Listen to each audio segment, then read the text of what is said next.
జోగులాంబ గద్వాల్ జిల్లా ఉండవెల్లి మండలంలోని ప్రాగటూరు గ్రామ శివార్లలోని ప్రత్యేక చరిత్ర కలిగిన కోటలు, బుర్జులు పూర్తిగా శిథిలమై దర్శనమిస్తున్నాయి. శ్రీశైలం రిజర్వేర్ నిర్మించడంతో చరిత్ర కలిగిన బురుజులు 9 నెలలు నీళ్లలోనే ఉండి పూర్తిగా గతించిపోతున్నాయి. చలికాలం చివరిలో, ఎండాకాలంలో నీరు ఇంకిపోవడంతో ఆలయాలు బయటపడి వెళ్లడానికి వీలుంటుంది. ఇప్పుడు 90% శిథిలావస్థకు చేరుకున్నాయి. బుర్జులు, కోట గోడలు, ఆలయాల గుర్తులు ఇప్పటికే శిథిలమై చివరి దశకు చేరుకున్నాయి. జోగులాంబ గద్వాల్ జిల్లా ఉండవెల్లి మండలం ప్రాగటూరు గ్రామంలో ఉన్నాము. పూర్వీకులు కులదైవంగా భావించే శివాలయం, కన్నప్ప గుడి, ఇక్కడ 3 జెండా కనిపిస్తున్నాయి. నంది విగ్రహం కూడా ఇక్కడ ఎదుటగా ఉన్నది, శిథిలమైపోయింది. ఇప్పుడు మొత్తము ఈ గుళ్ళు మొత్తం అంతా శిథిలావస్థ చేరుకున్నాయి. కనీసం 10% కూడా చూడడానికి కూడా వీలుగా అంతగా మునిగిపోయి ఉన్నవి. ఇందులో కిందికి ఇంకా చాలా లోతుగా ఉండేటివి. కేవలం మనకు పై మాత్రమే, శిఖరాలు మాత్రమే కనిపిస్తున్నాయి ఈ గుళ్ళు.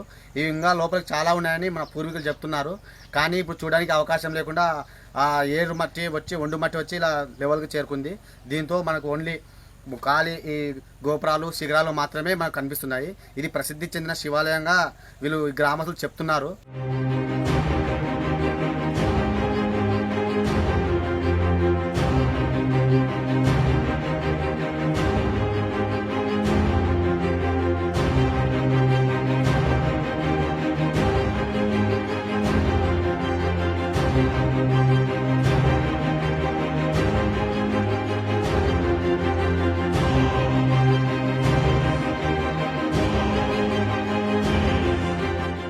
పదిహేడవ శతాబ్దానికి చెందిన కవిరాజు బిజ్జుల తిమ్మభూపాలుడు తెనుగించిన అనర్ఘ రాఘవంలో ఈ గ్రామాన్ని ప్రాగటూరుగా నగరంగా వర్ణించాడు. అలంపూర్, అమరాబాద్ ప్రాంతాలు బిజ్జుల వంశీయుల పాలనలో ఉన్నాయి. బిజ్జుల వంశీయులు ప్రాగటూరును రాజధానిగా చేసుకుని అలంపూర్ సీమను పరిపాలించారు.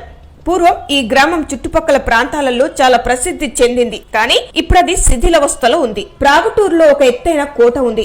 కోటకు ఉత్తరాన కృష్ణానది ప్రవహిస్తున్నది. కోట అంతా కడప బండలతో నిర్మించిన అనేక శిథిలమైన ఇండ్లు ఉన్నాయి.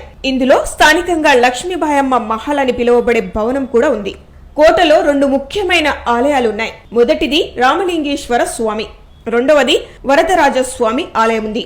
6 నెలలు కృష్ణానదిలో ఉండి 6 నెలలు తేలుకునే ఈ పవిత్రమైన శివాలయము ఇప్పుడు మనం ఇక్కడ తేలుకొని చూస్తున్నాము. ఎంతో పవిత్రంగా పూజించే బిజ్జుల వంశం కాలంలో ఇక్కడ వచ్చి ప్రత్యేక పూజలు నిర్వహించేవారు. ప్రతి పండుగ కానీ ప్రతి సందర్భంలో ఇక్కడ వాళ్ళ కులదైవంగా భావించేవారని కొన్ని పురాణాలు చెబుతున్నాయి. బిజ్జుల వంశం కాలం నాటి కట్టడాలు అవన్నీ ఇప్పుడు మనం అంతా పరిశీలించాము. ఆ కాలంలో ముస్లింలకు ఎలాంటి స్థానం ఇచ్చేవారో ఇలా నవాబు, దీన్ని చూస్తే మనకు అర్థమవుతుంది. అప్పటి నవాబులు ఇక్కడ పండాలకు వచ్చి ఇక్కడ ప్రార్థన చేసుకునేవారని మన పూర్వీకులు తెలుపుతున్నారు. అప్పటి నిజాం పాలన కాలంలో ఈ ప్రాంతాన్ని సుల్తాన్లు పాలించారు. వారిలో హైదర్ సాహెబ్ ఒకడు. ఇతడు కట్టిన ఈద్గా గుర్తుగా కోటకు పడమరలో ప్రార్థనలు చేయడానికి ఇప్పటికీ చెక్కు చెదరని ఈద్గా కూడా ఉంది. ఇతను గద్వాల్ సంస్థానాధిపతి అయిన నలసోమనాద్రితో 2 సార్లు తలపడినట్లు తెలుస్తుంది. మొదటిసారి నలసోమనాద్రికి ఉప్పేరు నవాబు సయ్యద్ దావుద్ మియాకు మధ్య జరిగిన గద్వాల్ భూ వివాదానికి జరిగిన అరగిద్ద యుద్ధంలో పాల్గొన్నాడు. ఆ యుద్ధంలో పరాజయం పాలయ్యాడు. రెండోసారి ఉప్పేరు నవాబ్ కు మద్దతుగా నిజాం సేనలు సోమనాద్రి మీదికి దండెత్తి వచ్చిన నిడుచూరు యుద్ధంలోనూ పాల్గొన్నాడు. ఈ యుద్ధంలోనే హైదర్ సాహెబ్ ప్రాణాలను కూడా కోల్పోయాడని చరిత్రలు చెప్తున్నాయి. కానీ నేటికి వారి జ్ఞాపకాలు, బురుజులు, కట్టడాలు గతించి చివరి దశకు చేరుకున్నాయి. పురావస్తు శాఖ అధికారులు స్పందించి వారి కట్టడాలను, సంస్కృతిని ముందు తరానికి తెలపాల్సిన అవసరం ఎంతైనా ఉంది.